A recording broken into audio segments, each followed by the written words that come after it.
On the 27th of June 2017, the world's largest shipping company stopped working. Maersk moves roughly a fifth of the world's container traffic. That morning, across 76 port terminals, screens went dark more or less simultaneously, including the systems controlling physical access to the gates. Ships kept arriving. Nobody could tell them where to go. The company ran manually for weeks, coordinating global logistics on WhatsApp and personal phones. To recover, they rebuilt everything: 4,000 servers, 45,000 PCs, 2,500 applications. 200 Maersk staff and 400 contractors worked around the clock and finished in 10 days, a job the company's chairman said would normally take 6 months. And there's a detail in that recovery I keep returning to. To rebuild a corporate network, you need the domain controllers, the machines holding the directory of every account and permission. Maersk had them replicated worldwide, which is exactly correct practice. Every single one was destroyed, except one in Ghana, where a power cut had knocked an office offline shortly before the malware arrived. That machine was dark when the network died, and it held the only intact copy of the data needed to rebuild the company. The world's largest shipping firm was reconstructed from a server that survived because of a blackout in Accra. Maersk lost between $250 and $300 million. Globally, NotPetya caused around $10 billion, making it the most expensive cyber attack in history. And Maersk was not the target. Nobody at Maersk was the target. Ask for the worst computer virus and you get a list, and the list measures different things at once. Most widespread? Probably I Love You in 2000 or My Doom in 2004. Most costly? NotPetya. Most persistent? Conficker from 2008, still detectable today. Those are all answers to different questions. Here's the better question. Which ones proved something nobody knew was possible? Because most malware is a variation on something already understood. A handful demonstrated something new. And each time, a defensive assumption everybody had been relying on simply stopped being true. There are 4. On the 2nd of November 1988, a graduate student at Cornell released a small program onto the internet, then a research network of perhaps 60,000 machines. Robert Tappan Morris intended it to spread quietly and measure the network's size. He included a check to avoid reinfecting machines that already had a copy, since a runaway process would be conspicuous. But he worried administrators could defeat that by faking the already infected response.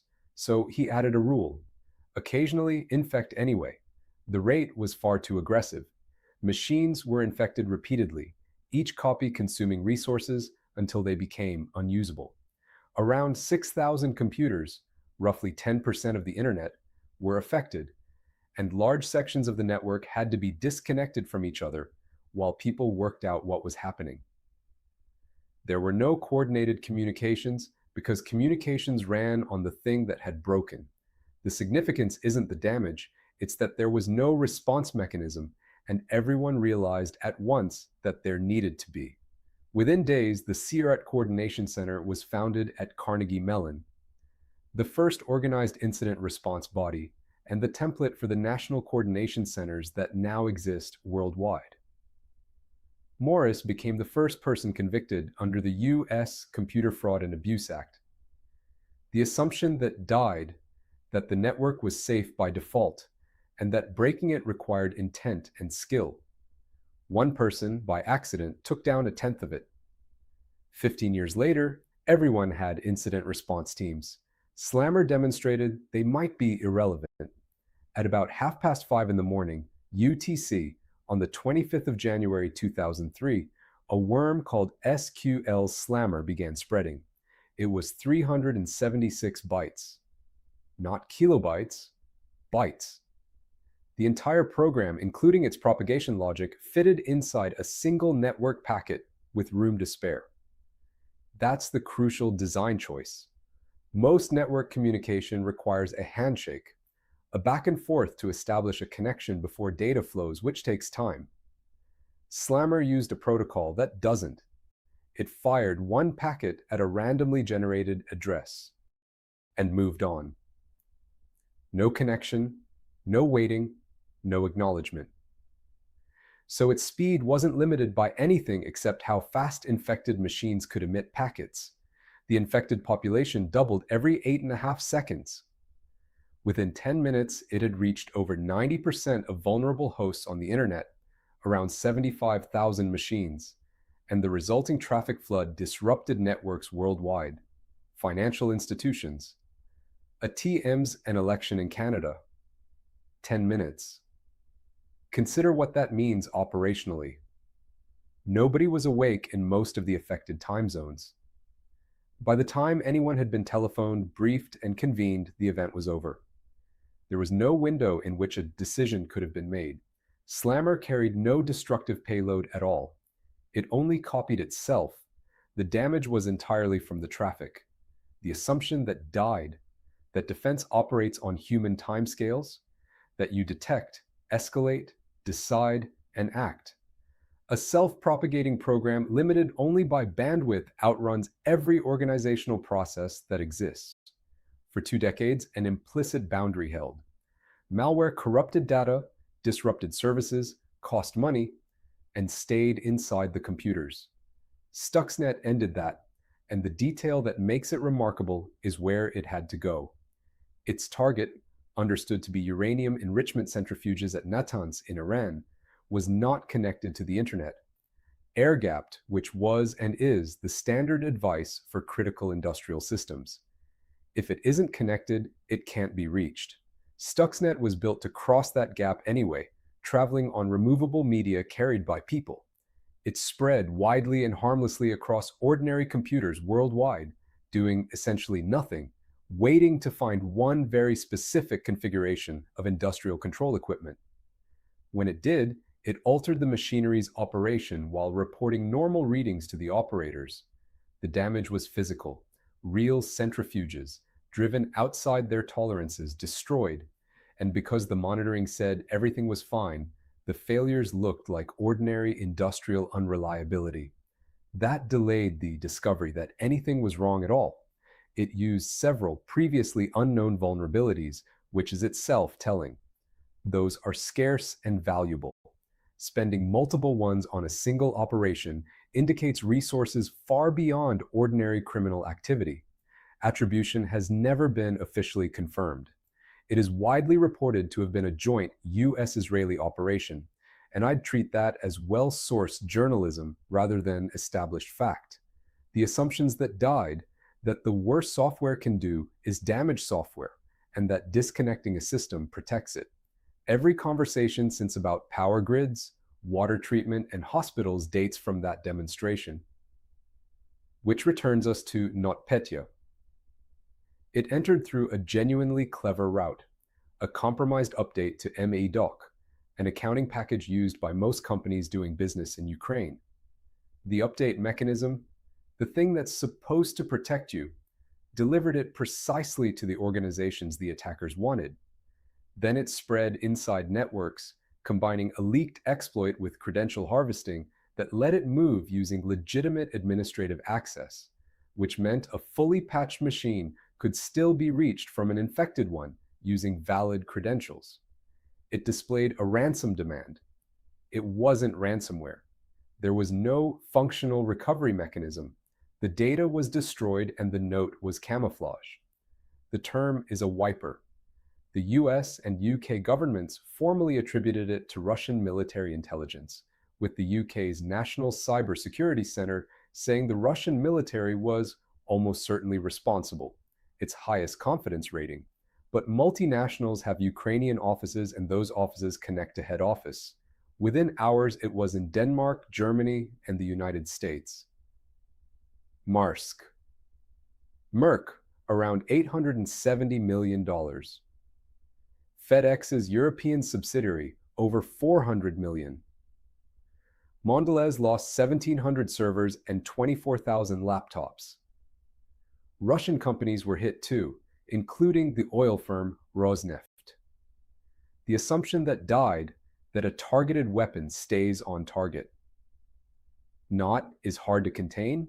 Cannot be, because it travels the networks everyone shares, and the connections between organizations are the point of the internet rather than a defect in it. And then the lawyers arrived. There's a consequence of NotPetya that almost never gets discussed, and I think it's the most quietly important one. The victims claimed on their insurance.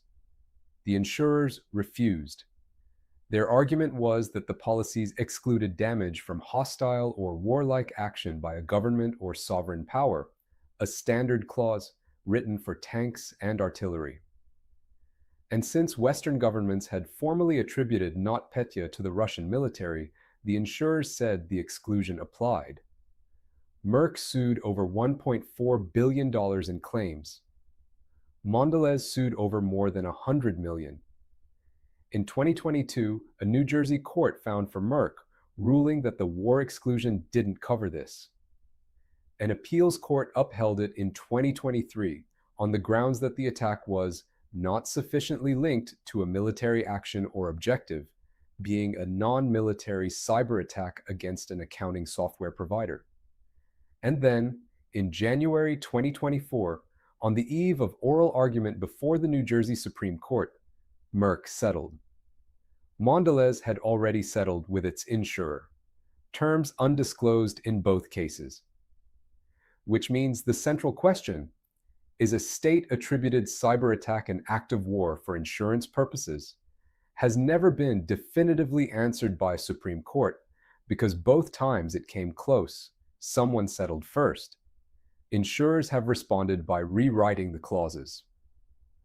Lloyd's of London instructed its syndicates to include explicit state-backed cyber attack exclusions in cyber policies. So there's a fifth thing NotPetya proved, and it isn't technical. Nobody knows what to call this legally. The largest cyber attack in history produced billions in claims, 2 enormous lawsuits, and no ruling. Just settlements and rewritten small print. Briefly, because they're the ones people name. I Love You 2000 was a script attached to an email with an irresistible subject line. Its real legacy is that Windows hid file extensions by default, so a script file looked like a text file. That default changed. WannaCry 2017 used an exploit developed by a national intelligence agency and then leaked publicly. A patch existed and hadn't been widely applied. Its lesson was about stockpiling. A vulnerability kept secret for offensive use is one that can be stolen and used against you. Both were enormously damaging. Neither proved something new. So here's the ledger. Before 1988, you could assume a network was robust by default. Morris removed that. Before 2003, you could assume defense happens on human timescales. Slammer removed that. Before 2010, you could assume software damage stays in software, and that disconnecting a system protects it. Stuxnet removed both. Before 2017, you could assume an attack aimed at somebody else was somebody else's problem. NotPetya removed that. Essentially, every defensive practice that exists now, incident response teams, automated containment, industrial control security, network segmentation, treating your supplier's security as your own, is a response to the absence of one of those 4 assumptions. They are not coming back. Each was removed by a demonstration, and demonstrations don't expire. And the one question those 4 demonstrations raised and did not answer is still open. What any of it is. Whether malware attributed to a state military released against one country that destroys a pharmaceutical company in New Jersey counts as an act of war. Twice the courts came within days of deciding. Twice somebody settled.